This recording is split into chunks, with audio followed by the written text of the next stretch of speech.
Generally आजी आजोबा हे आपले पहिले बेस्ट फ्रेंड असतात आणि आपण आजी आजोबांचे लास्ट बेस्ट फ्रेंड असतो.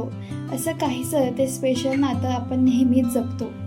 खरंच आजी आजोबांचं असणं किती छान असतं ना.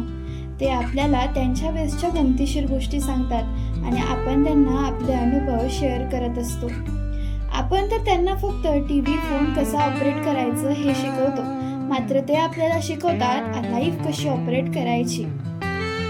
मला तर आजी आजोबांसोबत वेळ घालवायला फार आवडतं, कारण माझी आजी नेहमी मला मायथॉलॉजिकल स्टोरीज ऐकवत असते आणि माझे आजोबा मला वेगवेगळ्या स्किल्स शिकवत असतात, ज्यातलीच एक म्हणजे जादू करणं. तर असा काहीसा तो मस्त वेळ स्पेंड होत असतो. तुम्हाला गंमत सांगते, जेव्हा माझ्या घरी दादाला आई बाबा ओरडत असतात, तेव्हा माझे आजी आजोबाच असतात त्याची बाजू घेणारे. तर अशा प्रकारे आपले प्रोटेक्टर आणि त्याचबरोबर ज्ञान आणि अनुभवाचा भांडार असलेले आजी आजोबा आजकालच्या सोसायटीला बर्डन होत आहेत. त्यांची झालेली स्लो लाईफ तर आजकाल मॉडर्नाइज फॅमिलीला एक बर्डन आणि एक अडथळा वाटत आहे. खरंच असं आहे का? 10 ते 20 वर्ष मागे जाऊन तुम्ही विचार करा.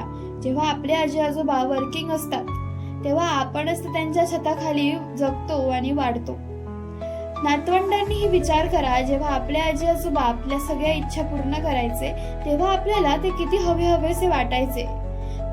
याचाच अर्थ काय होतो, तर आपण किती स्वार्थी झालेलो आहोत. पण निसर्गाच्या नियमाप्रमाणे आता आपली बारी आहे त्यांची सेवा करायची व त्यांच्यासोबत मनसोक्त जगायची.